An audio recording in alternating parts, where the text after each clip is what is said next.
ये है दुनिया का सबसे सिक्योर्ड कॉन्वॉय। इसमें जिस चीज को सिक्योरिटी दी जा रही है वो शायद यूएस प्रेसिडेंट से भी ज्यादा इम्पोर्टेंट है। इस कॉन्वॉय में न्यूक्लियर वेपन को एक जगह से दूसरी जगह ट्रांसपोर्ट किया जा रहा है। अगर ट्रांसपोर्ट के दौरान कॉन्वॉय पर हमला हो जाए तो इसके नतीजे में दुनिया का सबसे खतरनाक वेपन गलत हाथों में जा सकता है, जिसका नुकसान सिर्फ एक कंट्री को नहीं बल्कि पूरी दुनिया को उठाना पड़ सकता है। इसीलिए इसकी सिक्योरिटी पर किसी किस्म का समझौता नहीं किया जा सकता। अमेरिका जैसी super power country in nuclear weapons को किस तरीके से ट्रांसपोर्ट करती है, इस कॉन्वॉय में कौन कौन सी गाड़ियां किस काम में लाई जाती हैं, और अगर हमला हो जाए तो फेडरल एजेंट्स उसको किस तरीके से हैंडल करते हैं। दुनिया में 12,515 न्यूक्लियर वेपन्स हैं, जिनमें से 41% अकेले यूनाइटेड स्टेट्स ऑफ अमेरिका के पास है। ये तमाम वेपन्स पूरे अमेरिका के चप्पे चप्पे पर फैले हुए हैं। जो एक्टिव वेपन्स हैं वो यूएस एयरफोर्स, मिलिट्री और नेवी की सबमरीन्स में मौजूद है, लेकिन इनमें से हजारों वेपन्स स्टोरेज मोड में है, यानी ये बैकअप वेपन्स हैं जो पूरे नॉर्थ अमेरिका में फैले हुए हैं। पर सवाल ये है कि न्यूक्लियर वेपन्स को फैलाकर ही क्यों रखा जाता है। न्यूक्लियर वेपन्स को हमेशा फैलाकर मुल्क के डिफरेंट पार्ट्स में छुपा कर रखा जाता है, और ये इंफॉर्मेशन बहुत सेंसिटिव होती है। ऐसा इस वजह से किया जाता है ताकि दुश्मन अटैक करके उनको नाकारा ना बना दे। फैला कर रखने से फायदा ये होता है कि दुश्मन को अगर हमला करना भी होगा तो वो एक साथ सारे न्यूक्लियर वेपन्स को तबाह नहीं कर पाएगा। इस तरीके से मुल्क के पास कुछ न कुछ न्यूक्लियर वेपन्स सेल्फ डिफेंस के लिए बच जाएंगे। अब जब न्यूक्लियर वेपन्स एक सेफ जगह पर पड़े हैं तो उनको एक जगह से दूसरी जगह ट्रांसपोर्ट करने की जरूरत ही क्यों पेश आती है। इसका सबसे बड़ा रीजन है मेंटेनेंस। जैसे मिलिट्री में हथियारों की मेंटेनेंस बहुत जरूरी है, वैसे ही न्यूक्लियर वेपन्स की मेंटेनेंस करना भी बहुत जरूरी होता है। जाहिर है हर वक्त तो जंग का समा नहीं होता और ना ही वेपन्स हर वक्त इस्तेमाल होते हैं, इसीलिए बड़े बड़े इनके मैकेनिकल पार्ट्स को जंग लग जाता है। इसके अलावा खास तौर पर न्यूक्लियर वेपन्स के अंदर मौजूद प्लूटोनियम या यूरेनियम की हेल्थ देखते रहना भी बहुत जरूरी होता है, ताकि ऐसा ना हो कि जब इनको इस्तेमाल करने का वक्त आए तो ये काम ही ना करे। इन सब चीजों को देखते हुए न्यूक्लियर वेपन्स को इंस्टॉल तो स्ट्रेटेजिक लोकेशन पे ही किया जाता है, लेकिन उनकी मेंटेनेंस एक ऐसी फैसिलिटी में की जाती है जो किसी सेंट्रल लोकेशन पे मौजूद हो। यूएसए के केस में इनके तमाम न्यूक्लियर वेपन्स की सिक्योरिटी और मेंटेनेंस के लिए एक अलग federal agency national nuclear security administration के नाम से मौजूद है। स्ट्रेटेजिक लोकेशन से न्यूक्लियर वेपन्स को हटाने की और भी कई वजूहात हो सकती हैं, जैसा कि सिक्योरिटी कंसर्न, यानी इंटेलिजेंस एजेंसी को अगर न्यूक्लियर वेपन्स की लोकेशन लीक होने की इंफॉर्मेशन मिल गई तो उनको फौरन वहां से हटा दिया जाता है। जिन एरियाज में न्यूक्लियर वेपन्स को रखा जाता है उनकी सिक्योरिटी इतनी सख्त और परफेक्ट होती है कि बगैर इजाजत के इन एरियाज के आसपास भटकना भी पॉसिबल नहीं है। लेकिन जब इनको एक जगह से दूसरी जगह शिफ्ट करना हो तो एक ही पल में पूरे शहर को मलिया मेट करने वाले इस वेपन को उन्हीं रोड से होकर गुजारा जाता है जो हर कोई रोजाना इस्तेमाल करता है। जब तक ये रिमोट लोकेशन में छुपा है तब तो ठीक है, लेकिन रोड पे आने पर इसकी सिक्योरिटी काफी कॉम्प्लिकेटेड हो जाती है। इस चैलेंज को फेस करने के लिए यूएस गवर्नमेंट ने एक पूरी एजेंसी बना रखी है जिसका काम ही न्यूक्लियर वेपन्स की सिक्योरिटी करना है। ये मिलिट्री कॉन्वॉय जो आप देख रहे हैं ये अमूमन यूएसए में न्यूक्लियर वेपन्स को एक जगह से दूसरी जगह ट्रांसपोर्ट करने के दौरान इस्तेमाल होता है। देखने में ये इतना बड़ा कॉन्वॉय नहीं लग रहा जितना किसी वीआईपी का सिक्योरिटी कॉन्वॉय होता है, लेकिन असल में ये इतना सिक्योर्ड है कि एक आम शख्स ऐसी सिक्योरिटी के बारे में सोच भी नहीं सकता। इस कॉन्वॉय में गाड़ियों की तादाद तो डिफरेंट हो सकती है, क्योंकि ये डिपेंड करता है कि न्यूक्लियर वेपन कितना बड़ा है और कहां जाएगा। इस कॉन्वॉय के आगे और पीछे पुलिस की गाड़ियां होती हैं जिनका काम होता है रश वाले रोड से कॉन्वॉय को बगैर रुके गुजारना। इन पुलिस की गाड़ियों के बीच में जितनी भी गाड़ियां हैं ये है असल कॉन्वॉय। इनमें बख्तरबंद गाड़ियां ट्रक के करीब करीब एक खास डिस्टेंस और खास साइड पे साथ साथ चलती है, जिनको बेयर कैट कहा जाता है।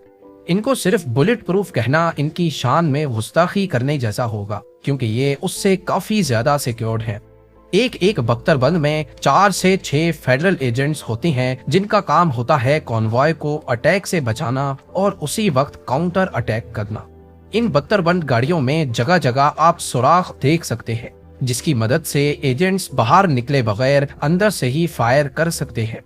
ये एजेंट्स कोई मामूली लोग नहीं बल्कि ट्रेन्ड कमांडोज होते हैं जिनके पास हैंड गन्स, शॉट गन्स और असॉल्ट राइफल्स के साथ साथ लाखों राउंड्स मौजूद होते हैं। अगर फिर भी बात ना बने तो बख्तरबंद के ऊपर ऑटोमेटिक मशीन गन भी लगी होती है।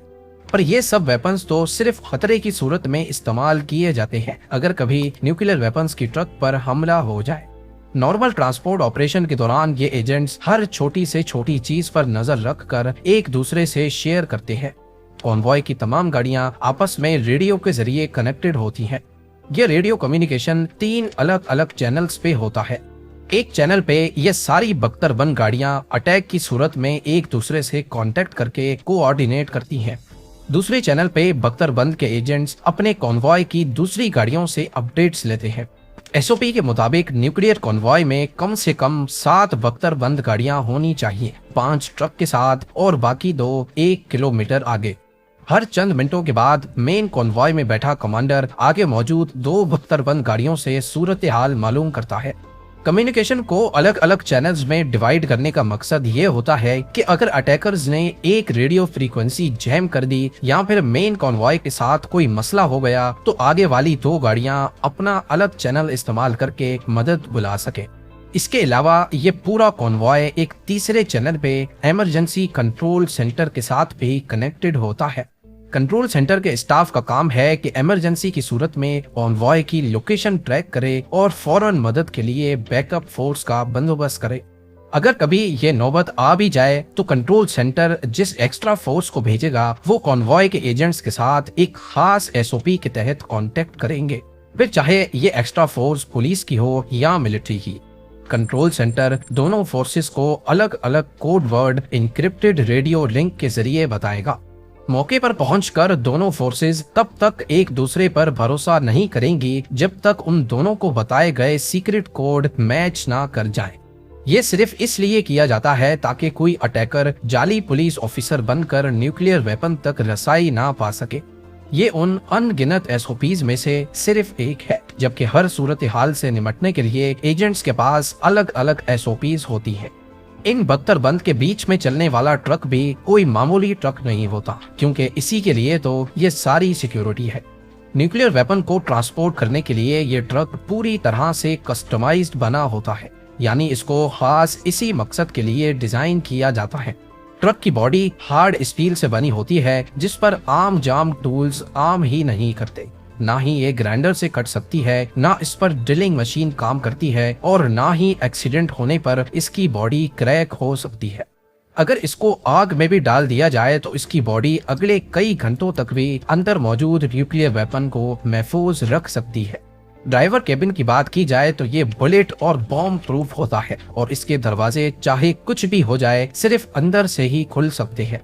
ट्रक की मजबूती जहां इसको अटैकर से बचाती है, वहीं इसका एक नुकसान भी है। इसका वजन नॉर्मल ट्रक से काफी ज्यादा 25,000 केजी के बराबर है। इसी वजह से अटैक की सूरत में यह ट्रक ज्यादा तेज नहीं चल सकती और ना ही शार्प टर्न्स ले सकती है। पर इसकी इसी कमजोरी के पीछे छुपा है एक और सिक्योरिटी फीचर। अगर कैसे भी करके अटैकर्स ट्रक पर कब्जा कर लें और इसको यहाँ से लेके जाने की कोशिश करें तो ट्रक के एक्सेल पे लगे एक्सप्लोसिव फट जाएंगे, जिससे ट्रक व्हील से अलग होकर जमीन पर गिर जाएगी। अब क्योंकि इसका वजन काफी ज्यादा है तो इसको बगैर पहियों के खींचना पॉसिबल ही नहीं होगा। रही बात ट्रक के अंदर पड़े न्यूक्लियर वेपन की, तो इसके कंटेनर को खोलने का एक्सेस खुद कॉन्वॉय एजेंट्स के पास भी नहीं होता। इस पर इलेक्ट्रॉनिक लॉक्स लगे हैं जिसकी इलेक्ट्रिक चाबियां सिर्फ नेशनल न्यूक्लियर सिक्योरिटी एडमिनिस्ट्रेशन के पास होती हैं। बहरहाल अगर कोई ट्रक के कार्गो तक जबरदस्ती पहुंच भी गया तो कंटेनर के अंदर उनका इस्तकबाल एक ऑटोमेटिक स्प्रे गन करेगी। ये बहुत ही गाढ़ा और चिपकने वाला स्प्रे है। जब ये किसी पर भी पड़ता है तो इसका एडहेसिव मटेरियल इंसान को आसानी से चलने फिरने नहीं देता, यानी उसकी मूवमेंट्स रिस्ट्रिक्ट हो जाती है। अगर फिर भी कंटेनर में कोई बचा होगा तो इसको फौरन इलेक्ट्रिक शॉक लगेगा, जिसकी वोल्टेज घर में आने वाली इलेक्ट्रिसिटी से 6 टाइम्स ज्यादा होती है। और हाँ, आपको बताते चलें कि इस सारे कॉन्वॉय को यूएस मिलिट्री के 2 हेलीकॉप्टर्स हर वक्त देख रहे होते हैं। हेलीकॉप्टर का फ्यूल जब कम होने लगे तो पहले दूसरे 2 हेलीकॉप्टर्स इनको रिप्लेस करते हैं और फिर ये अपनी पोजीशन छोड़ सकते हैं। इन हेलीकॉप्टर्स के अंदर अलग से बैकअप फोर्स मौजूद होती है और ये भी न्यूक्लियर वेपन को बचाने के लिए हर हद पार करने को तैयार होते हैं। इन तमाम सिक्योरिटी फीचर्स की वजह से दुनिया का सबसे खतरनाक वेपन कम से कम यूएसए से तो किसी गलत हाथों में नहीं जा सकता।